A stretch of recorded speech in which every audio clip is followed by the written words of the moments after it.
Welcome to this week's edition of the Collection Comic of the Week. The book I have chosen this week is Superman #1, written by John Byrne. And this is the 1987 Superman #1. This is not an original #1 from the 1940s. If I had a book like that, it would be graded.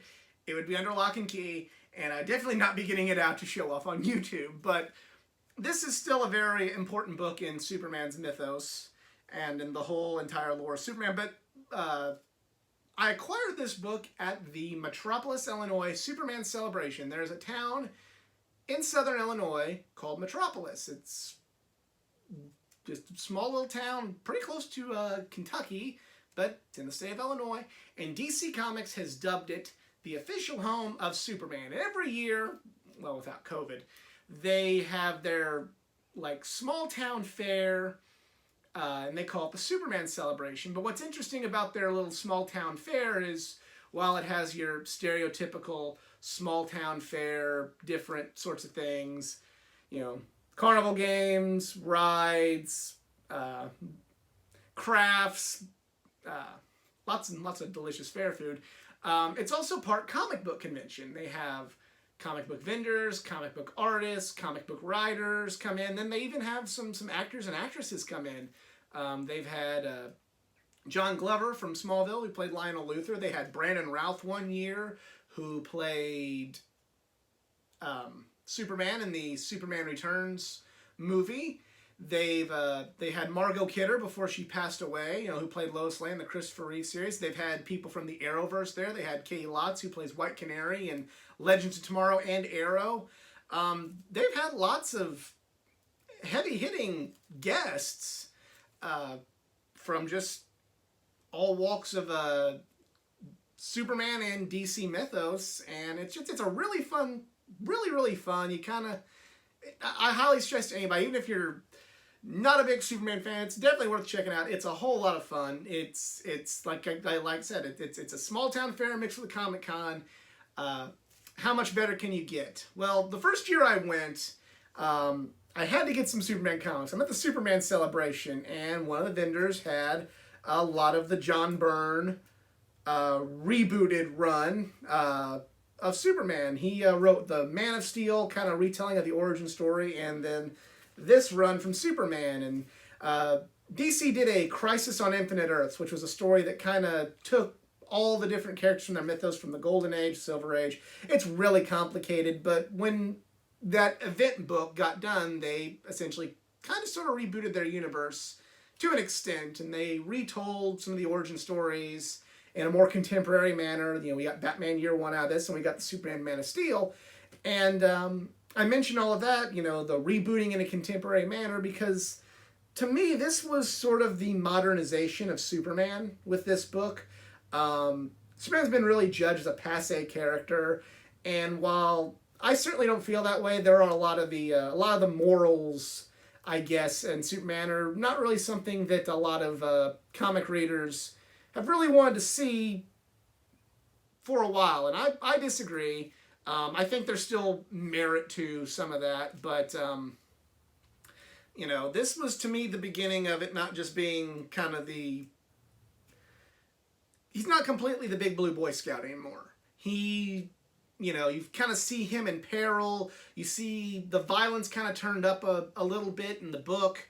Maybe not to the extent of like an X-Men or a Batman or anything of that nature, but you definitely see that this isn't this isn't the 1940s Superman anymore. Like I said, it's just kind of the beginning of the modernization of Superman. I was a fan of the Superman animated series from the 90s, and I can definitely see through this book where a lot of the inspiration for that show came from.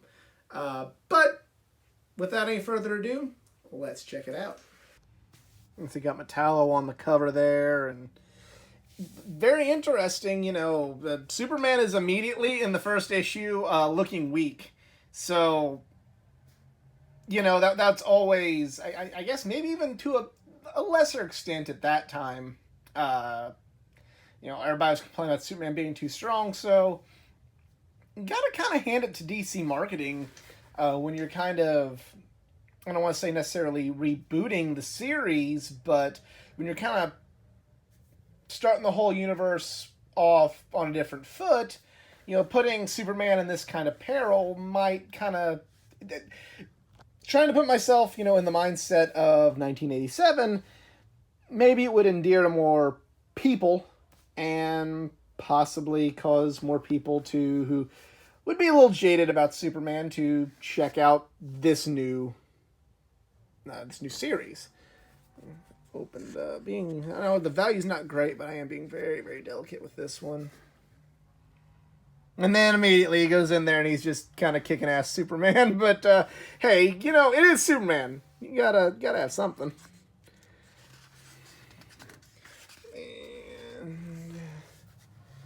And it's kind of busting in. Now that's one thing I've noticed. A lot more about current comics is you don't have the thought bubbles. You'll have the speech ones, but not the thought real bubbles anymore. All of it would be just like kind of in the box format instead of in the thought bubbles. I guess because it kind of makes more room for the detail in the art, but still, it's something I kind of miss. And they're researching Superman. They're trying to come up with a way to beat him. You got people dying. Like, this is definitely maybe a little more intense. And there you see the kind of the shill for everything with all these great writers and artists taking over on the series. Got John Byrne on both Action and Superman, and then you have Marv Wolfman on Adventures Superman. So yeah, they were really kind of going full force on Big Blue here.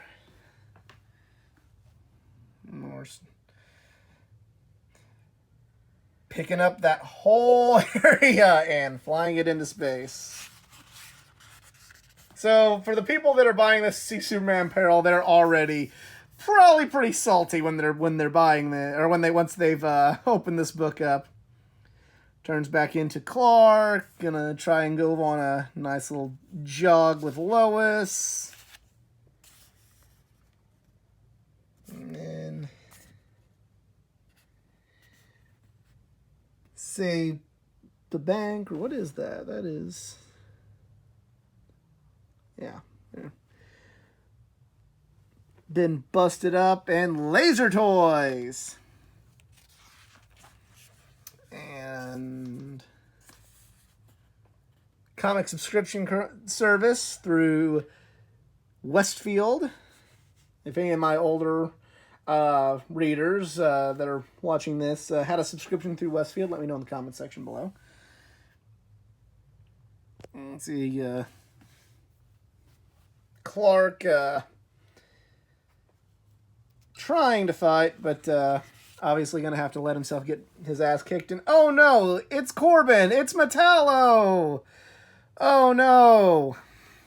I always loved Metallo. My first, just like I said earlier, I became exposed to him through the TV series, and he was a bad dude in the animated series. And that just the fact that we haven't gotten Metallo really much in the line of movies and live action is a tragedy, true tragedy, because he's probably, him and Brainiac are probably the two that can, outside of Lex, who's always been kind of the figurehead in Superman's world, the figurehead villain, those are the two that can really make for like good,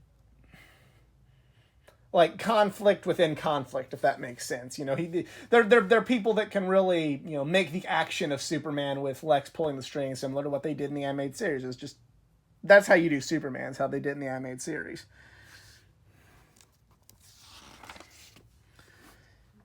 More fighting with Metallo.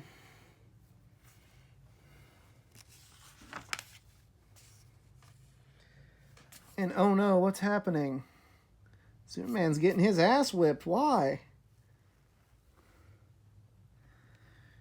He's getting the fuck beat out of him. Oh no.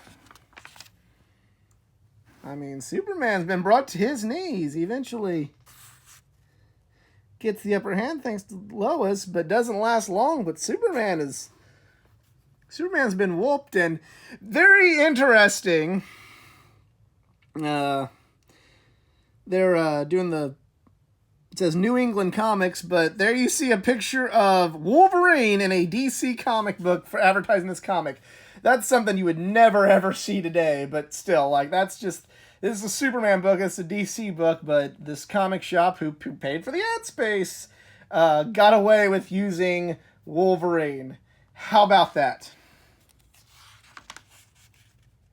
Got some more exciting stories with this new line from DC, at least 1987, and yeah. Got the scientist there with the kryptonite. More of a Superman beatdown from Metallo. Got Lex and Pearl. Not Mercy Graves, but Pearl.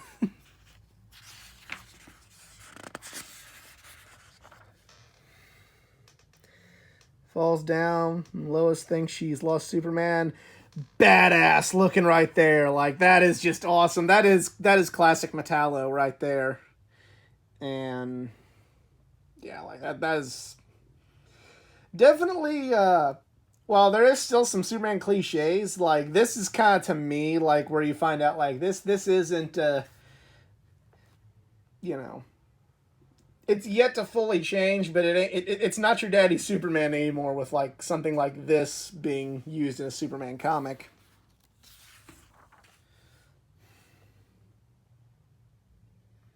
What has Matt Wagner done to the Demon? I don't know.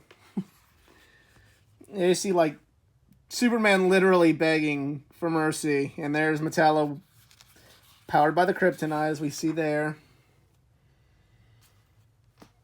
Still getting the shit beat out of him. And something happened. He's gone? Don't know what happened. And yeah, you know, it's you get a good shot of the last panel there. Yeah. So basically, he's been summoned away to kind of set up the next issue, and Superman thinks he knows who. Probably Lex. And yeah, you can get the last blast off there, and then on the back, you can get some Karate Kid toys. But yeah, that is Superman issue 1. It's not the darkest or the most super layered or the most gratuitous violence comic you'll read, but it was definitely different for a character like Superman, and it's definitely very important to the overall lore and mythos to the oldest superhero in existence. Do you also own that book? Let me know in the comments section below. If you enjoyed this video, please give it a like, share, subscribe for more content, not just from the world of comic books, but from the world of pro wrestling, gaming, anime, and all things geek culture. Follow me on my social media pages, facebook.com/athleticgeek89, Twitter at athletic_geek89, Instagram at athleticgeek89, and if you'd like to help this channel out financially, hit me up on Patreon. That's patreon.com/athleticgeek89. And that, I'm out. Y'all be cool. Later.